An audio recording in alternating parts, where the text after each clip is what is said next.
സദാശിവസമാരംഭാം ശങ്കരാചാര്യമധ്യമാം അസ്മദാചാര്യപര്യന്താം വന്ദേ ഗുരുപരമ്പര. കൃഷ്ണം നാരായണം വന്ദേ കൃഷ്ണം വന്ദേ വ്രജപ്രിയം കൃഷ്ണം ദ്വൈപായനം വന്ദേ കൃഷ്ണം വന്ദേ പൃഥാസുതം സച്ചിദാനന്ദരൂപായ വിശ്വോൽപത്യാദിഹേതവേ താപത്രയ വിനാശായ ശ്രീകൃഷ്ണായ വയം നമഃ.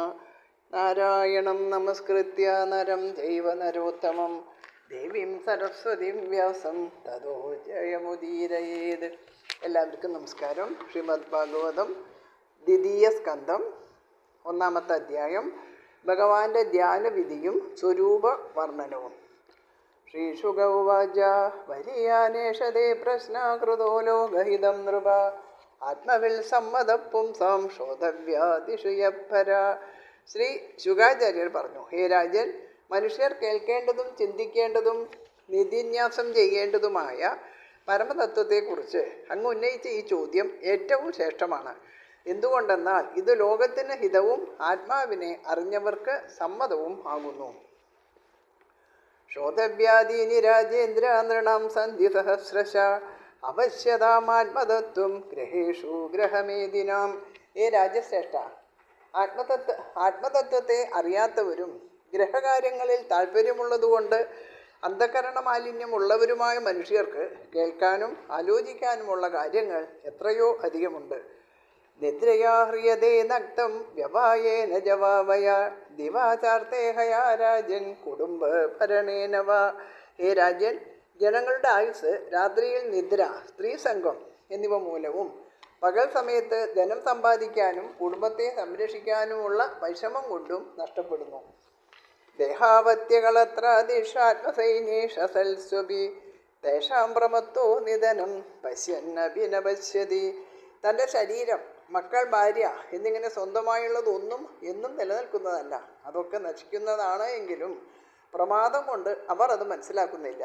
തൻ്റെ മാതാപിതാക്കന്മാർ മുതലായവരുടെ മരണം കണ്ടിട്ടും കൂടി താനും തൻ്റെ ബന്ധുക്കളും അതുപോലെ മരിക്കുമെന്ന് ചിന്തിക്കുന്നില്ല. തസ്മാത് ഭാരത സർവാത്മാ ഭഗവാനീശ്വരോ ഹരി ശോധവ്യകീർത്തിതവ്യശ്ച സ്മർത്തവ്യശ്ചേതദാഭയം.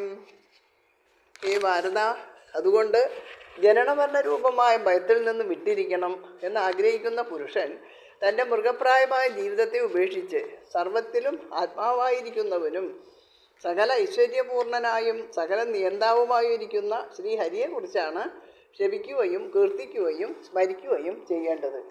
ഏതാവാൻ സാംഖ്യയോഗാഭ്യാം സ്വധർമ്മ പരിനിഷ്ഠയ ജന്മലാഭപരപുംസാം ഹന്തേ നാരായണ സ്മൃതി. സാംഖ്യം, യോഗം, സ്വധർമ്മനിഷ്ഠ ഇവ കൊണ്ടുള്ള പ്രയോജനം ഇതുമാത്രമാണ്. മരണസമയത്ത് ശ്രീനാരായണനിൽ സ്മൃതി ഉണ്ടാകണം. ഇതുതന്നെ പരമമായ ജന്മലാഭവും ഇതിനേക്കാൾ ശ്രേഷ്ഠമായ ശ്രേയസ് മറ്റൊന്നുമില്ല. പ്രായേണ മുനയോ രാജൻ നിവൃത്ത വിദിഷേദ നൈഗുണ്യസ്ഥാ രമന്തേ സ്മ ഗുണാനുകഥനേ ഹരേഹേ. ഹേ രാജൻ, വിധി, നിഷേധം എന്നിവയിൽ നിന്ന് വിട്ടിരിക്കുന്നവനും സർവത്തെയും ബ്രഹ്മമായി കണ്ട് നിർഗുണസ്വരൂപത്തിൽ ആനന്ദിക്കുന്നവനുമായ മുനികൾ കൂടി ശ്രീഹരിയുടെ ഗുണകീർത്തനത്തിൽ രമിക്കുന്നു. ഇതം ഭാഗവതം നാമ പുരാണം ബ്രഹ്മസംഹിതം അതീതവാൻ ദ്വാപരാതോ വിദുർദൈവായനാദഹം.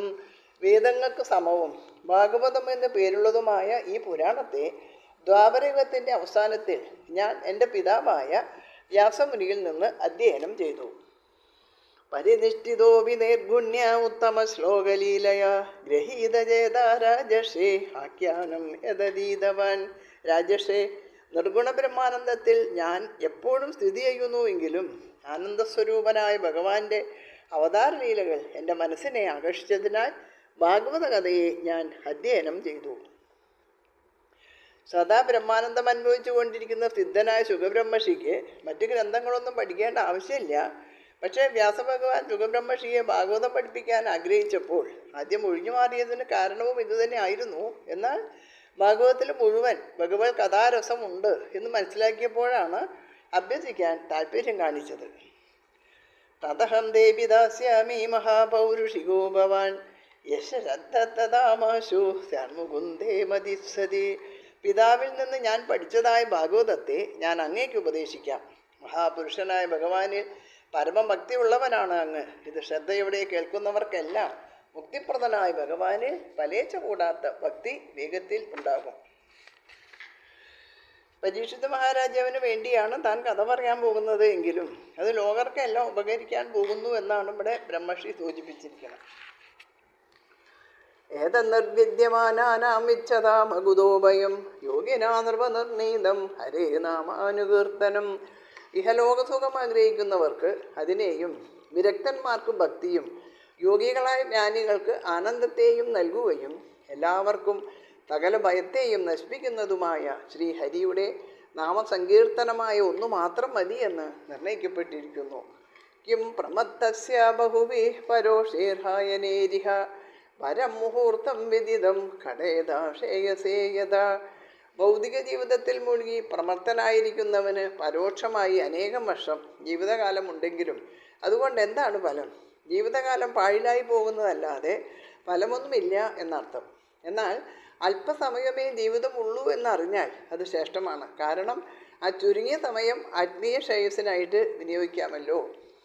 ഗഡ്വാംഗോ നാമ രാജർഷിർ നാത്വേയത്താമിഹായുഷ മുഹൂർത്ത സർവമുത്സിജ്യ ഗതവാനഭയം ഹരിം.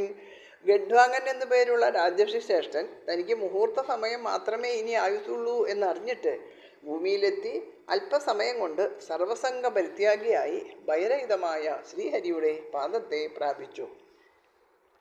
അതിൻ്റെ കഥ എങ്ങനെയാണ്? സൂര്യവംശത്തിൽപ്പെട്ട രാജർഷിയായിരുന്നു ഗഡ്വാംഗൻ. അദ്ദേഹം ദേവന്മാരോടൊപ്പം യുദ്ധം ചെയ്ത് അസുരന്മാരെ തോൽപ്പിച്ചു. സന്തോഷിച്ച ദേവന്മാർ എന്ത് വരം വേണം എന്ന് ചോദിച്ചു. തനിക്ക് എത്ര കാലം കൂടി ആയുസ്സുണ്ട് എന്ന് ദേവന്മാരോട് ഗഡ്വാംഗൻ ചോദിച്ചു. ഒരു മുഹൂർത്ത നേരം മാത്രമേ ആയുസുള്ളൂ എന്ന് മനസ്സിലാക്കിയ ആ രാജാവ് ഉടനെ ഭൂമിയിലേക്ക് വന്നു. രാജഭാരം പുത്രനെ ഏൽപ്പിച്ചിട്ട് സർവവും ത്യജിച്ച് ഈ ക്ഷണനേരം കൊണ്ട് ഭഗവാനിൽ മനസ്സുറപ്പിച്ച് ബഹിരഹിത സ്ഥാനമായ ശ്രീഹരിയെ പ്രാപിച്ചു. സ്വർഗത്തിലാണ് കഴിയുന്നത് എങ്കിലും മുക്തി കിട്ടണമെങ്കിൽ ഭൂമിയിൽ ഇരുന്നാലേ കർമ്മത്യാഗം ചെയ്ത് ഭഗവാനെ പ്രാപിക്കാൻ സാധിക്കൂ എന്നും സാരം. തവാപ്യേതർഹി ഗൗരവ്യ സപ്താഹം ജീവിതാവധി ഉപകൽപ്പയതൽ സർവം താവൽ സാമ്പരായികം. ഹേ ഗുരുകുലശ്രേഷ്ഠ, അങ്ങേക്ക് ഇനിയും 7 ദിവസം ജീവിതകാലമുണ്ടല്ലോ. അത് മുഴുവൻ പരലോകപ്രാപ്തിക്ക് ഏതാണോ ആവശ്യം അതിനെ സമ്പാദിക്കാനായിട്ട് ഉപയോഗിക്കുക. അന്ധകാലേതു പുരുഷ ആഗതേ ഗതസദ്വസ ചിന്ത്യാത് അസംഗശസ്ത്രേണ സ്പൃഹാന്തേഹേനുയേജതം. തൻ്റെ അന്ത്യകാലം സമീപിച്ചിരിക്കുന്നു എന്നറിയുന്ന പുരുഷൻ മരണമില്ലാതായിട്ട് ഈ ലോകത്തിലും അതുമായി ബന്ധപ്പെട്ട സുഖത്തിലും പുത്രകത്രാദികളിലുമുള്ള സ്നേഹപാശത്തെ വിരക്തിയാകുന്ന ശസ്ത്രം കൊണ്ട് മുറിച്ചു കളയണം. ഗ്രഹാത് പ്രഭർജിതോ ധീര പുണ്യതീർത്ഥജലാപ്ലുത ശുചോ വിവിക്ത ആസീനോ വിധിവത് കൽപ്പിതാസനെ. അവൻ ഗ്രഹത്തിൽ നിന്ന് പുറത്തേക്ക് പോയിട്ട് വിദൂര ദിക്കിലെത്തി പുണ്യതീർത്ഥത്തിൽ സ്നാനം ചെയ്ത് ഏകാന്തമായ ശുദ്ധദേശത്തിൽ വിധിപ്രകാരം കൽപ്പിച്ച ആസനത്തിൽ ധീരനായിട്ട് ഇരിക്കണം. പരമാത്മപ്രാപ്തി വേണമെങ്കിൽ ചെയ്യേണ്ട കാര്യങ്ങളാണ് ഇത്. അതായത് എല്ലാ സംഘവും വെടിഞ്ഞ് ആദ്യം ഗ്രഹം ഉപേക്ഷിച്ച് പുറത്തു പോകണം. എന്തെങ്കിലും വിജനമായ സ്ഥലത്തെത്തി പുണ്യതീർത്ഥത്തിൽ സ്നാനം ചെയ്യണം. ശുദ്ധമായ സ്ഥാനത്ത് സുഖാസനം ഉറപ്പിച്ച് ബുദ്ധി വൃദ്ധി ചലിപ്പിക്കാതെ അഷ്ടാംഗ യോഗത്തിൽ പറയുന്ന വിധത്തിൽ ധീരനായിട്ട് ഇരിക്കണം എന്ന് സാരം. അഭ്യസേൻ മനസാ ശുദ്ധം ത്രിവ്യത് ബ്രഹ്മാക്ഷരം. അഭ്യസേൻ മനസാ ശുദ്ധം ത്രിവൃത് ബ്രഹ്മാക്ഷരം പരം മനോ യച്ഛേജിതശ്വാസു ബ്രഹ്മബീജമവിസ്മരൻ. 3 വൃത്തികളോട് കൂടിയതും, അതായത് ഇവിടെ ത്രിവൃത് പറയുമ്പോൾ അകാരം ഉകാരം മകാരം എന്നീ 3 മാത്രകൾ പരിശുദ്ധവും ബ്രഹ്മാക്ഷരവുമായ പ്രണവത്തെ മനസ്സുകൊണ്ട് ശീലിക്കണം. അതോടൊപ്പം പ്രാണായാമം കൊണ്ട് ശ്വാസത്തെ ജയിക്കണം. പ്രണവധ്യാനത്തോടൊപ്പം മനസ്സിനെയും നിയന്ത്രിക്കണം. നിയച്ചേ വിഷയേഭ്യോക്ഷാൻ മനസാ ബുദ്ധിസാരഥി മനഃകർമ്മ വിരാക്ഷിപ്തം ശുഭാർത്ഥേ ധാരയേദ്യ. നിശ്ചയാത്മികമായ ബുദ്ധിയെ സാരഥിയാക്കിക്കൊണ്ട് മനസ്സിനെ വിഷയങ്ങളിൽ നിന്നും പിൻവലിക്കണം. അതാണ് പ്രത്യാഹാരം. കർമ്മങ്ങൾ കൊണ്ട് ചലിപ്പിക്കപ്പെടുന്ന മനസ്സിനെ ബുദ്ധി ഉപയോഗിച്ച് പരിശുദ്ധമായ ഭഗവത് സ്വരൂപത്തിൽ ധാരണ ചെയ്യണം. അത് ധാരണ. തത്രേകാവയവം ധ്യായേ അവിച്ഛിന്നേന ചേതസ മനോനിർവിഷയം യുക്ത്വ തത കിഞ്ചന ന സ്മരേത് പദം തത്പരമം വിഷ്ണോർമനോ യത്ര പ്രസീദതി. വിച്ഛേദമായ ചേതസ്സുകൊണ്ട് ഭഗവത് സ്വരൂപത്തിൻ്റെ ഓരോരോ അവയവത്തെ ധ്യാനിക്കണം. അതായത് ഭഗവാന്റെ സമഗ്രമായ രൂപത്തിൽ നിന്ന് മനസ്സിനെ ചലിപ്പിക്കാതെ ഉറപ്പിക്കണം. ഇങ്ങനെ ഓരോ അവയവത്തിലും സ്ഥിരമായി ഉറയ്ക്കുന്ന മനസ്സ് വിഷയങ്ങളിൽ ഒന്നും പോകാതെ പരമാനന്ദവുമായി യോജിപ്പിക്കുമ്പോൾ മനസ്സ് ശൂന്യമാകും. പിന്നീട് ഒന്നും ധ്യാനിക്കാതിരിക്കണം. അത്തരം അവസ്ഥയാണ് വിഷ്ണുവിൻ്റെ പരമസത്യം. ആ അവസ്ഥയിൽ ദിവ്യസ്നേഹം കൊണ്ട് മനസ്സിൽ പരമാനന്ദ പ്രവാഹം ഉണ്ടാകും. രജസ്തമോഭ്യാം ആക്ഷിപ്തം വിമൂഢം മനാത്മന യച്ഛേധാരണയാതീരോ ഹന്തിയാ തൽകൃതം മലം. രജസ്തമോ ഗുണങ്ങൾ അധികരിക്കുമ്പോൾ മനസ്സ് ചഞ്ചലമാകുകയോ നിദ്രയിൽ അകപ്പെടുകയോ ചെയ്യും. രജോ ഗുണം കൊണ്ട് ചലനമുണ്ടാകും, തമോ ഗുണം കൊണ്ട് നിദ്ര ബാധിക്കും. ഇവ രണ്ടും ധ്യാനത്തിൽ സംഭവിക്കാവുന്നതാണ്. ഇങ്ങനെ ഗുണങ്ങളുടെ ബാഹുല്യം കൊണ്ട് ചലിക്കുകയോ മോഹിക്കുകയോ ചെയ്യുന്ന മനസ്സിനെ ധാരണ കൊണ്ട് ജയിക്കണം. അധൈര്യപ്പെടരുത്. ധാരണ കൊണ്ട് മനസ്സിലുണ്ടാകുന്ന മലത്തെ നശിപ്പിക്കാം. യസ്യാം സന്ധാര്യമാണായാം യോഗിനോ ഭക്തിലക്ഷണ ആശു സമ്പദ്യതേ യോഗ ആശയം ഭദ്രമീക്ഷത. ഇപ്രകാരം ധാരണ അഭ്യസിക്കുമ്പോൾ മനസ്സിൽ സുഖപ്രദമായ ഒരു ആശയം സിദ്ധിക്കും. അതിൽ തന്നെ ഉറച്ചിരിക്കുമ്പോൾ യോഗിക്ക് ഭക്തിലക്ഷണയാകുന്ന യോഗം വേഗത്തിൽ സിദ്ധിക്കുന്നു. രാജോവാച യഥാ സന്ധാര്യതേ ബ്രഹ്മൻ ധാരണായത്ര സമ്മത യാദൃശീവാ ഹരേദാശു പുരുഷസ്യ മനോമലം. രാജാവ് പറഞ്ഞു, ഹേ ബ്രഹ്മൻ, എങ്ങനെ ഏതു വിധത്തിലാണ് ധാരണ ഏകാശയത്തിൽ ധരിക്കേണ്ടത്? അത് ഏതു വിധത്തിൽ പുരുഷൻ്റെ ചിത്തത്തിലുള്ള മാലിന്യത്തെ വേഗത്തിൽ ഹരിക്കും എന്നാണ് സർവസമ്മതമായിരിക്കുന്നത് എന്ന് വിസ്തരിച്ച് പറഞ്ഞു തരണം. ശ്രീശുക ഉവാച ജിതാസനോ ജിതശ്വാസോ ജിതസംഗോജിതേന്ദ്രിയ സ്ഥൂലേ ഭഗവതോ രൂപേ മനസന്ധാരയേദ്യ. ശ്രീ ശുഖബ്രഹ്മർഷി പറഞ്ഞു, ആസനത്തെ ജയിച്ചവനും ശ്വാസങ്ങളെ ജയിച്ചവനും സംഘത്തെ ജയിച്ചവനും ഇന്ദ്രിയങ്ങളെ ജയിച്ചവനുമായിട്ട് ഭഗവാന്റെ സ്ഥൂല രൂപത്തിൽ മനസ്സിനെയും ബുദ്ധിയെയും നന്നായി ഉറപ്പിക്കണം. വിശേഷസ്തസ്യ ദേഹോയം സ്തവിഷ്ടസ്ഥവീയസാം എത്രേതം ദൃശ്യതേ വിശ്വം ഭൂതം ഭവ്യം ഭവച്ച സത്. അവൻ്റെ വിശേഷമായി സ്ഥൂലരൂപം സ്ഥൂലത്തിൽ വെച്ച് ഏറ്റവും സ്ഥൂലമാകുന്നു. യാതൊന്നിലാണോ കാര്യരൂപമായിരിക്കുന്നതും ഉണ്ടാവാൻ പോകുന്നതും ഉണ്ടായിക്കൊണ്ടിരിക്കുന്നതുമായി രൂപം തന്നെ ദേവൻ, മനുഷ്യൻ, പക്ഷി, മൃഗം എന്നിങ്ങനെ വിവിധ ആകാരങ്ങളിൽ ഇരിക്കുന്നത്, ഈ വിശ്വത്തിൽ കാണപ്പെടുന്നതെല്ലാം ഭഗവാന്റെ ശരീരം തന്നെ. ഇതാണ് വിരാട് രൂപദർശനം. ഭഗവത്ഗീതയിൽ ഭഗവാൻ കൃഷ്ണൻ അർജുനന് വിശ്വരൂപ ദർശനം, അതായത് വിരാട് രൂപത്തിൽ നൽകുന്നു. സ്ഥൂലരൂപത്തിൽ പ്രപഞ്ചത്തിൽ കാണപ്പെടുന്നതെല്ലാം ഭഗവാന്റെ ശരീരം തന്നെയാണെന്ന കാഴ്ചപ്പാട് കിട്ടിയാൽ വിരാട് ദർശനമായി. വിവിധം രാജ്യതേ ഇതി വിരാട്. ആണ്ഡകോശേ ശരീരേസ്മിൻ സപ്താവരണ സംയുതേ വൈരാജ പുരുഷോ യോസോ ഭഗവാൻ ധാരണാശ്രയ. 7 ആവരണങ്ങളോട് കൂടിയതും അണ്ഡകോശം എന്നറിയപ്പെടുന്നതുമായ ലോകരൂപമായി ഭഗവത് ശരീരത്തിൽ വിളങ്ങുന്ന പുരുഷന് വൈരാജൻ എന്നാണ് പേര്. ഈ ഭഗവാൻ ധാരണയ്ക്ക് ആശയമാകുന്നു. അതായത് ഈ ആശയം ജീവന്മാരെ സൃഷ്ടിച്ച് രക്ഷിക്കുന്ന ഭഗവാൻ തന്നെയാണ് എന്ന് സാരം. എല്ലാ ജീവജാലങ്ങളിലും ഭഗവത് ചൈതന്യമുണ്ട്. ഇതാണ് ജീവൻ. അതുപോലെ ഈ പ്രപഞ്ചം ഭഗവാന്റെ ശരീരവും അതിനുള്ളിൽ വൈരാജൻ എന്ന പേരിൽ ചൈതന്യവുമുണ്ട്. ഭൂമി, ജലം, അഗ്നി, വായു, ആകാശം, അഹങ്കാരം, മഹത്വത്വം എന്നിങ്ങനെ 7 ആവരണങ്ങളോട് കൂടിയ ഈ ലോകത്തെ ഒരു ശരീരമായി സങ്കല്പിക്കുക. ഇതിനെ ലോകത്തിൻ്റെ അണ്ഡകോശം എന്ന് പറയുന്നു. ഇതിനുള്ളിൽ വിളങ്ങുന്ന പുരുഷനാണ് അഥവാ ചൈതന്യമാണ് വൈരാജൻ. പ്രപഞ്ചത്തെ ഭഗവാന്റെ സ്ഥൂല ശരീരമായി കണ്ട് അതിനെ ഉറച്ചിരിക്കുമ്പോൾ വൈരാജൻ എന്ന സൂക്ഷ്മരൂപത്തിൽ പ്രേമലക്ഷണമായ ഭക്തി ജനിക്കും. അണ്ഡരൂപത്തിൽ ഉള്ളിലിരിക്കുന്ന ഈ ഭഗവാന് ക്ഷേത്രജ്ഞൻ എന്ന് പേരുണ്ട്. ഭഗവാന്റെ സ്ഥൂല ശരീരമാണ് വിരാട് രൂപം. പാതാളമേതസ്യ ഹി പാദമൂലം പടന്തി വാഷ്ണി പ്രഭദേ രസാതലം മഹാതലം വിശ്വസി ജ്യോതഗുൽഫോ തലാതലം വൈ പുരുഷസ്യ ജംഗേ. ഇനി വിരാട് സ്വരൂപം തന്നെ ഈ ലോകം എന്ന് കാണിക്കുകയാണ്. പ്രപഞ്ച സൃഷ്ടാവായ പുരുഷൻ്റെ പാദത്തിൻ്റെ അടിഭാഗം പാതാളം, പാദത്തിൻ്റെ മുകൾ ഭാഗം പാദത്തിൻ്റെ മുൻഭാഗവും പിൻഭാഗവും രസാതലം. 2 നെരിയാണികളെ മഹാതലം എന്നും മുഴങ്കാലുകൾ തലാതലമെന്നും അറിഞ്ഞവർ പറയുന്നു. ദേ ജാനുനി സുതലം വിശ്വമൂർത്തി ൂരുദ്വയം വിതലം ചാതലം ച മഹീതലം തജ്ജഗനം മഹീപതേ നഭസ്ഥലം നാഭിസരോ ഗണന്തേ. വിശ്വമൂർത്തിയായ ഭഗവാന്റെ രണ്ട് കാൽമുട്ടുകളും സുതലം എന്നറിയപ്പെടുന്നു.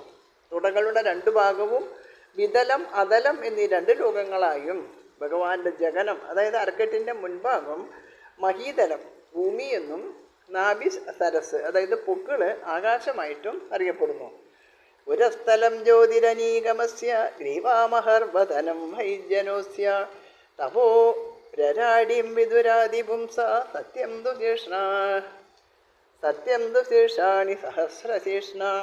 ആദിപുരുഷനായ ഭഗവാന്റെ മാറിടം സ്വർലോകമായും കഴുത്ത് മഹർലോകവും മുഖം ജനലോകമായും ആദിപുരുഷന്റെ നെറ്റിത്തടം തപോലോകവും 1000 ശിരസ്സുകളുള്ള ഭഗവാന്റെ ശിരസ് സത്യലോകവുമാണെന്ന് മഹാന്മാർ അറിയുന്നു. ഇന്ദ്രാദയോ ബാഹവാഹുരുസ്ത്ര കർണോദിശ ശ്രോത്രമമുഷ്യ ശബ്ദ നാസത്യദസ്രോ പരമസ്യ നാസേ ക്രാണോസ്യ ഗന്ധോ മുഖമഗ്നിരുദ്ധ. ഇന്ദ്രാദി ദേവന്മാർ ഭഗവാന്റെ കൈകൾ, ദിക്കുകൾ ഭഗവാന്റെ ചെവികൾ, ശബ്ദം ഭഗവാന്റെ ശ്രോത്രേന്ദ്രിയമാണ്. അശ്വിനി ദേവന്മാർ പരമപുരുഷന്റെ 2 നാസാപുടങ്ങൾ, ഗന്ധം ഭഗവാന്റെ ഘ്രാണേന്ദ്രിയം, ദീപ്തമായ അഗ്നി മുഖം. ദ്യൗരക്ഷണീ ചറ്റുരഭൂപതംഗ പഷ്മാണി വിഷ്ണോരഹനീ ഉപേജ തൽബ്രൂവിചുംബ പരമേഷ്ടിദിഷ്ണ്യം ആപോസ്യതാലൂരസയേവ ജിഹ്വ. അന്തരീക്ഷ ഭഗവാന്റെ 2 നേത്രഗോളങ്ങളായിട്ട് ഭവിച്ചു. സൂര്യനാണ് വിഷ്ണുവിൻ്റെ നേത്രേന്ദ്രിയം. കൺഗോളകൾ രാത്രിയും പകലും. ബ്രഹ്മാവിൻ്റെ ലോകം പരമൻ്റെ പുരികസ്ഥാനം. ജലം ഭഗവാന്റെ താലു അതായത് അണ്ണാക്ക്. നാവ് രസം തന്നെ. ചന്ദാംസ്യനന്ദസ്യ ശിരോ ഗൃണന്തി ദംഷ്ടായമസ്നേഹകലാധിജാനി ആസോ ജനോന്മാദകരീജമായ ദുരന്ത സർഗോ ഹ്യതപാംഗമോക്ഷ. വേദങ്ങൾ അപരിച്ഛന്ന സ്വരൂപനായ വിഷ്ണുവിൻ്റെ ശിരസായും യമൻ ദംഷ്ടയായും സ്നേഹലേശങ്ങൾ പല്ലുകളായും ജനങ്ങളെ ഉന്മദിപ്പിക്കുന്ന പുഞ്ചിരി മായാശക്തിയുമാണ്. അവസാനിക്കാത്ത സൃഷ്ടിയാണ് അതായത് സർഗം ഭഗവാന്റെ കടാക്ഷം. പ്രീഢോത്തരോഷ്ടോദരയേവ ലോഭോ ധർമ്മസ്തനോ ധർമ്മപദോസ്യ പൃഷ്ടം കസ്തസ്യ മേഢം വിഷണൗജമിത്രോ പുഷ്ടിസമുദ്ര ഗിരയോസ്തി സംഘ. ലജ്ജ വിഷ്ണുവിൻ്റെ മേൽച്ചുണ്ട്, ലോഭം കീഴ്ച്ചുണ്ട്, ധർമ്മം സ്തനം, അധർമ്മമാണ് പൃഷ്ഠഭാഗം. ബ്രഹ്മാവ് ഭഗവാന്റെ മേഢം, മേഢം പറയുമ്പോൾ ലിംഗം. മിത്രാവരുണന്മാർ വിഷണങ്ങൾ, സമുദ്രം വയറും, ഗിരികൾ അസ്ഥികൂടവുമാണ്. നഥോസ്യ നാട്യോദനൂരുഹാണി മഹാരുഹ വിശ്വതനോ നൃപേന്ദ്ര അനന്തവീര്യശ്വസിതം മാതരിശ്വ ഗതിർവയ കർമ്മ ഗുണപ്രവാഹ.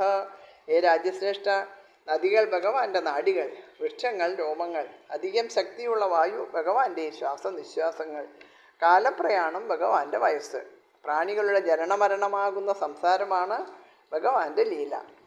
ഈശസ്യ കേശാൻ വിദുരംബുവാഹാൻ വാസസ്ത്വസന്ധ്യാം ഗുരുവര്യഭൂമ്ന അവ്യക്തമാഹുർഹൃദയം മനശ്ച സചന്ദ്രമാ സർവവികാരകോശ. ഹേ കുരുശ്രേഷ്ഠ, മേഘങ്ങളാണ് സർവവ്യാപിയായ ഭഗവാന്റെ തലമുടിയെന്നും സന്ധ്യവസ്ത്രമാണ് എന്നും പറയപ്പെടുന്നു. അവ്യക്തം എന്ന് പറയപ്പെടുന്ന പ്രധാന തത്വം ഭഗവാന്റെ ഹൃദയം. സകല മനുഷ്യരുടെയും മനസ്സിൽ വികാരം ജനിപ്പിക്കുന്ന ആ ചന്ദ്രൻ ഭഗവാന്റെ മനസ്സാണ്.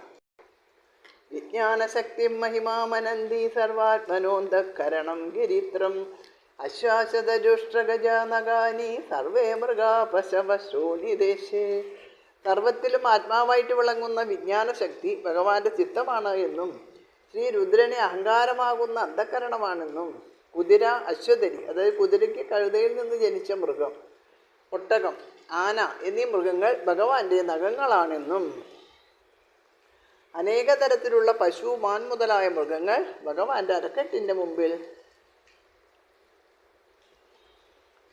ഭഗവാന്റെ അരക്കെട്ടിൻ്റെ മുൻപിൻ ഭാഗങ്ങളാണ് എന്നും പറയുന്നു. വയാംസി തദ്വ്യാകരണം വിചിത്രം മനുർമനീഷ മനുജോ നിവാസ ഗന്ധർവ വിദ്യാധരചാരണാപ്സര സ്വരസ്മൃതിരസുരാനീകവീര്യ. പക്ഷിവർഗങ്ങൾ ഭഗവാന്റെ നാനാവിധത്തിലുള്ള ശില്പവിദ്യകളാണ്. സ്വയംഭൂമനുവാണ് ഭഗവാന്റെ ബുദ്ധി. ഭഗവാന്റെ വാസഗ്രഹമാണ് മനുഷ്യവർഗം. ഗന്ധർവന്മാർ, വിദ്യാധരന്മാർ, ചാരണന്മാർ, അപ്സരസുകൾ എന്നിവർ ഭഗവാന്റെ ഷഡ്ജാതി സ്വരങ്ങൾ. അസുരസൈന്യാധിപതിയായ പ്രഹ്ലാദൻ ഭഗവാന്റെ സ്മൃതി എന്നും പറയപ്പെടുന്നു. ദൈത്യന്മാർ ഭഗവാന്റെ വീര്യമാകുന്നു. ബ്രഹ്മാനനം ഛത്രഭുജോ മഹാത്മാ വിഡൂരുരംഘ്രിശ്രിത കൃഷ്ണവർണ്ണ നാനാവിധാബീജഗണോപന്നോ ദ്രവ്യാത്മക കർമ്മ വിധാനയോഗ. ബ്രാഹ്മണൻ ഭഗവാന്റെ മുഖമാണ്, ക്ഷത്രിയനാണ് ഭുജം, വൈശ്യൻ തുടയാണ്, ശൂദ്രനാണ് പാദം. നാനാവിധങ്ങളായ പേരുകളോടും സ്വരൂപങ്ങളോടും കൂടി നടത്തുന്ന യാഗാദികളാണ് ഭഗവാന്റെ കർമ്മങ്ങൾ. യാനസാവീശ്വര വിഗ്രഹസ്യ സന്നിവേശ കഥിതോ മയാതേ സന്ധാര്യതേസ്മിൻ വപുഷിസ്തവിഷ്ടേ മനസ്വബുദ്ധ്യാന ഹേതോസ്തി കിഞ്ചിത്. ഏ രാജാവേ, ഈശ്വരൻ്റെ ഇത്രമാത്രമുള്ള അവയവ വിന്യാസത്തെക്കുറിച്ച് ഞാൻ അങ്ങയോട് വിശദമായി പറഞ്ഞു കഴിഞ്ഞു. ഭഗവാനിൽ നിന്ന് അന്യമായിട്ടൊന്നുമില്ല. അതിനാൽ അതിസ്ഥൂലമായിരിക്കുന്ന ഭഗവത് സ്വരൂപത്തിൽ മനസ്സിനെ ഉറപ്പിക്കണം. സർവതീവൃത്യനുഭൂത സർവ ആത്മായതാ സ്വപ്നജനേക്ഷിതൈക തം സത്യമാനന്ദനിധിം ഭജേത നാന്യത്ര തജ്ജോ യത ആത്മബാധ. എല്ലാവരുടെയും ബുദ്ധിവൃത്തിയാൽ അനുഭവിച്ചറിയപ്പെടുന്ന സകലതും ഏകനായ ആത്മാവാകുന്നു. സ്വപ്നത്തിൽ ജനങ്ങളാൽ കാണപ്പെടുന്നവനെ പോലെ നാശരഹിതനും ആനന്ദനിധിയുമായ അവനെ ഭജിക്കണം. മനസ്സിനെ എപ്പോഴും ഈശ്വരനിൽ നിർത്തണം എന്ന് സാരം. ദേഹേന്ദ്രിയാദികളിൽ ആസക്തി വയ്ക്കരുത്. മനസ്സിനെ ഭഗവാനില്ലാതെ അന്യങ്ങളിൽ വയ്ക്കുന്നത് കൊണ്ടാണ് ആത്മാവിന് പതനമുണ്ടായി സംസാരമുണ്ടാകുന്നത് എന്ന് സാരം. ഇത് ശ്രീമദ് ഭാഗവതേ മഹാപുരാണേ പാരമഹംസ്യാം സംഹിതായാം ദ്വിതീയസ്കന്ധേ മഹാപുരുഷ സംസ്ഥാനുവർണ്ണനേ പ്രഥമോധ്യായഃ. സർവത്ര ഗോവിന്ദനാമസങ്കീർത്തനം. ഗോവിന്ദ ഗോവിന്ദ. 2ാം സ്കന്ധം 1ാമത്തെ അധ്യായം അവസാനിച്ചു. ഓം തത്സത്.